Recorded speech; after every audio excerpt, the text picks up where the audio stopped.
Hello, I'm Angela Grassi from the PCOS Nutrition Center, and I'm thrilled to introduce my guest today, who is Dr. Lisa Moran. Dr. Moran is an internationally recognized researcher and dietitian in the field of lifestyle management, reproductive health, and PCOS. She is a postdoctoral research fellow at the Robinson Institute and is a discipline of obstetrics and gynecology at the University of Adelaide in Australia. She's an adjunct staff member at Monash University. Dr. Moran has established the evidence-based guidelines for the assessment and management of PCOS at the Jean Haley's Foundation for Women's Health and the PCOS Australian Alliance. Welcome, Dr. Moran. Thank you so much for joining me today. Thank you, Angela. Happy to be here. I was looking at your resume, and you've published over 70 studies or book reviews or study reviews, mostly to do with PCOS. So let me ask you, why the interest in PCOS? So I'm really interested in women's health in general. So I think there's a real need to focus on the health of women in the population. A lot of research focuses on, I guess, if you look at chronic diseases associated with obesity, such as cardiovascular disease and diabetes, they look at maleness as a risk factor, being a man as a risk factor. But these are really important contributors to morbidity in women as well. So I think having some female-focused research is a very important first point. And I am interested in PCOS, firstly because it's such a common condition in women. So it actually affects up to 18% of women of reproductive age. So it's a very large proportion of the population. And I see women with PCOS and broadly women of reproductive age as a time where we can hopefully introduce healthy dietary and lifestyle messages and exercise messages, and also provide strategies to help uptake of these messages. And if we can target people early, we can try and reduce some of the health consequences of being overweight and obese that might occur at a later age. So I really see young women as a crucial population Absolutely. To try and target with research and the importance of prevention. Absolutely. Yeah. So I wanted to ask you, the National Institutes of Health have recommended a name change for PCOS. Have you heard of that? I've heard a little bit about this. Yeah. What do you think of a name change? I think it's reasonable. I think polycystic ovarian syndrome, by the current ESHRE-ASRM criteria or the Rotterdam criteria introduced in 2003, you can actually have PCOS without having polycystic ovaries on ultrasound. So it can be quite confusing. A woman might feel that she has PCOS but she only has polycystic ovaries. Right. Or she may have the other features of PCOS such as hyperandrogenism and irregular menstrual cycles around ovulation, but not have polycystic ovaries. Mm-hmm. So I think it would clarify a lot of the confusion about the issue. Sure. Yeah. So one of the names I heard was Mrs. Metabolic Reproductive Syndrome. Yeah. That was an acronym I heard of. It was just thrown out there, sure. So I don't know. But it'll be interesting, yeah. Yeah, well the issue also is that PCOS is so heterogeneous, so sure. Not all women present with all features. So the metabolic aspect is an interesting take on it, but you may have PCOS and not have metabolic complications right. too. So you want to have something which encompasses the heterogeneity of it, I think. Both of it, yeah, absolutely. It'll be interesting to see what happens. Yeah, definitely. Yeah. So I wanted to ask you, you have compared pretty much every different diet composition with PCOS. You've done low GI, you've done low carb, higher protein, meal replacements. So let me ask you the million-dollar question. Is there an ideal diet for women with PCOS? There is no evidence to support any particular one diet composition as being beneficial in PCOS at the moment, unfortunately. Okay. So there is such limited literature in the area of PCOS and limited high-quality literature that we can't really combine the results of all of the studies to say from country to country, from population to population, this approach is the one approach that works best. So unfortunately, there is no easy answer to that question. And it's really consistent with what we see for the general population. Everybody, around the world who's struggling with the obesity epidemic is trying to find an optimal approach for obesity sure. in all adults. In the general population. Yeah, and we don't know as yet what the optimal diet approach is for all adults, let alone in PCOS. So, there is some interesting evidence which suggests that certain approaches may be beneficial, and certainly they're worth trying if they are consistent with a woman's current dietary practices and if they're not associated with any adverse impacts. But we can't say from the evidence base that one approach is definitively the way to go. So you haven't seen one diet being more superior than another diet approach in PCOS? Not consistently. And there is a little bit of interest in lower glycemic load approaches. Mm-hmm. So either decreasing the amount of carbohydrate modestly, so not going for an Atkins or a low carb approach, but in conjunction with this, choosing lower glycemic index carbohydrates. And women may still have a reasonable amount of carbohydrates and a reasonable amount of fibre on this approach. And this has been shown in a couple of studies to have some beneficial effects on weight or insulin resistance or on reproductive outcomes. But other studies have also shown no differences too. Interesting. So there is no consistent message, no. Okay. And it kind of stresses the importance of individualization with like a meal plan based on a woman's needs and her eating habits and her attitudes. Definitely. So, I mean, in the studies we've done on high versus low protein, women lost weight equivalently on both approaches. So for some women, the standard high carb, low fat approach was absolutely fine. Right. As long as they had contact with a health professional to help them in this. And other women felt that having a higher protein approach helped them. Right. So I think it comes back to individualisation. Sure. And it's really more about losing weight, how you lose weight, and how you have the support to lose weight. And pretty much the research shows that if a woman with PCOS can lose some weight, even 5%, maybe 10% of her total body weight, that it does show improvements in both metabolic and reproductive aspects. Definitely, yeah. So a modest amount of weight loss, 5 to 10 kilos, it can improve reproductive parameters, so it can reduce reproductive hormones, it can improve menstruation and ovulation. Right. It can reduce insulin levels, improve the lipid profile, and potentially glucose tolerance as well. And it can also improve psychological parameters, so improve quality of life and reduce anxiety and depression.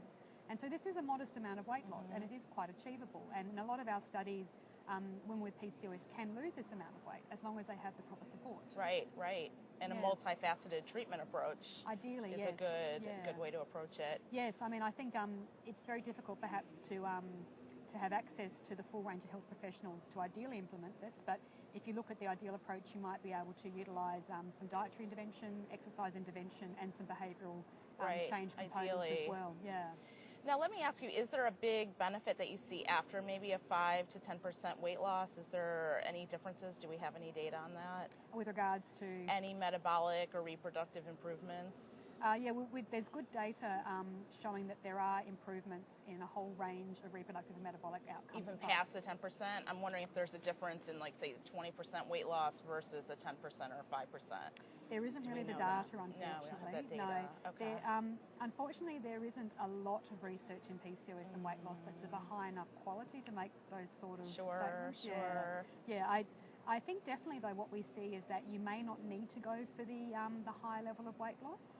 And what's more important is losing the weight and keeping it off. Right. So it's actually probably better to focus your efforts on getting to 5 to 10 kilos and then putting your efforts in keeping that weight off, rather than continuing trying to lose weight longer term. Preventing the weight gain. Yeah. I think interesting. If you get to a slightly lower weight, the 5 to 10 kilos down, and if you're able to maintain this weight loss longer term, by all means then after a certain period where you're confident your weight is maintained, you could try for the next level of reduction to get to a lower BMI. So going slow is okay, and even maintaining a modest weight loss is beneficial. Much more important to focus on maintaining your modest weight loss than trying to lose a higher amount of weight, especially in the short term. I feel that women who are insulin resistant and have the high androgens and who are obese have the hardest time losing weight. Is it possible, like some of these studies show, even though women go on a low-calorie diet or make these diet modifications, they still don't lose much weight. Is it more important then to focus more on like optimizing health than just focusing on the weight loss? Like women with PCOS, in other words, can still improve their health despite no weight loss. Definitely. I think firstly I agree that women with PCOS may be a population which has more difficulty with weight management. There is some evidence to indicate that women with PCOS may feel hungrier more with eating, and they may have different regulation of their appetite hormones.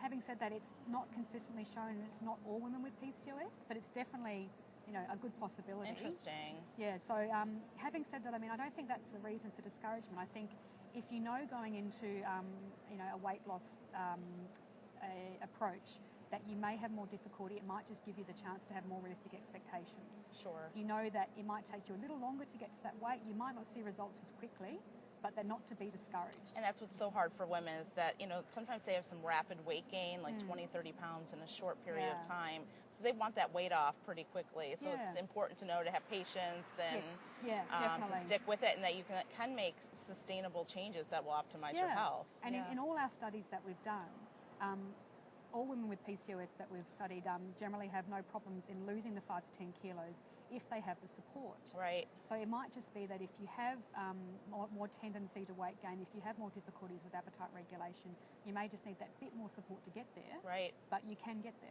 Sure. Yeah. Now, tell me what role, if any, that exercise has with PCOS. Exercise is really important, and I mean, from what you said before as well, including exercise as part of a healthy lifestyle and as part of a weight loss program is really important. So one study we did show that there were significant benefits associated with exercise even if you don't lose weight. So you can improve your insulin resistance, you can reduce your abdominal fat, and you can improve your lipid profile. Which also can help with ovulation too for some women who are trying to improve their fertility. Yeah. In this same study, we also looked at some ovarian hormones associated with ovulation, and they improved as well. Very interesting. So I think it's really important to remember that if you include exercise as part of a weight loss program, even if you don't lose weight as quickly as you would want to, or you don't lose as much weight as you would want to, you're still getting benefits from metabolic. Exercise. I encourage women to really look at their lab results and compare them to see that the changes that they've made in their diet and their lifestyle, even though it might not result in a lot of weight loss, is still improving their labs. Definitely. Another question, I told women on my Facebook page that I was going to be interviewing you, and a big question that they wanted me to ask was about gluten. And is there any research that you've seen to link gluten with PCOS, or that women with PCOS might have more gluten sensitivity? Okay, this isn't an area I know a lot about, but from the little that I've read, I know that celiac disease has a prevalence, about 1% or so, but that a much larger proportion of people than that are actually following a gluten-free diet, so maybe up to 10%. So I think the interest in a gluten-free diet is a very broad phenomenon, and it may be carrying over to PCOS from that point of view as well. It's having said that, there has been one study looking at celiac disease and PCOS, and it was a very small study, it's about 50 people. So it really isn't possible from the existing literature to say if women with PCOS do have a high prevalence of celiac disease. So I don't think we can take any messages from that on. Not enough evidence. And you've not seen anything to suggest that maybe women with PCOS are more gluten intolerant or anything like that? There is one very small study, and that's it. Yeah. Okay. So I don't think there's any research to support that at the moment. No. Why is it, Lisa, so important to base diet recommendations on the evidence? So I think if we look at diet recommendations outside of a strong evidence base, it's really difficult to know if what we're seeing is consistent across all populations and all groups. We may be seeing, small, subtle changes in non-evidence-based studies, but we don't know why we're seeing what we're seeing. Is it because of some other aspect of the advice that we're giving, some other aspect of the intervention, some other aspect of the population group we're studying? We can't really focus on the diet itself as being the main component that leads to those beneficial improvements. That is so multifaceted, exactly. And one approach isn't necessarily ideal for all women exactly. with PCOS. Yeah, I mean, if you have a randomized controlled trial, you really just try to compare two aspects of a diet or two aspects of a dietary composition. You can try and keep all these other elements stable, and then you know really that it is the diet that's causing the changes that you're seeing. Right. I mean, that's a difficult question though. But my last question, I would just want to learn more about any research that you're doing now or in the near future with PCOS. Okay, so I'm very interested in looking at barriers to weight management in PCOS. So I know that women with PCOS often report that they have difficulties losing weight. They find they gain weight really easily. And I want to know why this is. And I want to know also how to improve a woman with PCOS's experience of going on a weight loss diet. Because if you have difficulties in losing weight, and if you feel more discouraged over your weight loss results, you might feel more likely that you can't keep it up and you drop out of a study, or you drop out of your own program, or you stop seeing your dietitian or your physician. So I want to know why this is. I mean, is it psychological barriers? Do women find that if anxiety and depression is more prevalent in PCOS, this hampers their efforts for weight loss? Or is it because of difficulties with appetite regulation? And also there's been some studies looking at women with PCOS might have differences in their metabolic rate. Right. So perhaps they expend less energy than women without PCOS, so they lose less weight. So I really want to follow this up, and we're applying for funding to the Australian government to look into this. And another study which we're hoping to look at is how women with PCOS and without PCOS respond to exercise. So there's been some research suggesting that if you exercise, it could decrease your appetite. But some exercise also shown that some people respond to exercise with increases in appetite. Right. So you might lose the benefits of exercising by eating more in compensation. So we want to compare women with and without PCOS to see if they have the same result with exercise. Fantastic. So that's one area which we want to look at in the future as well. Yeah. Well, I look forward to your future research findings, and I know a lot of our listeners are looking forward to getting some more answers on PCOS as well. So Lisa, thank you so much for joining me today. It's really a pleasure to talk with you. Lovely to speak with you. Thank you.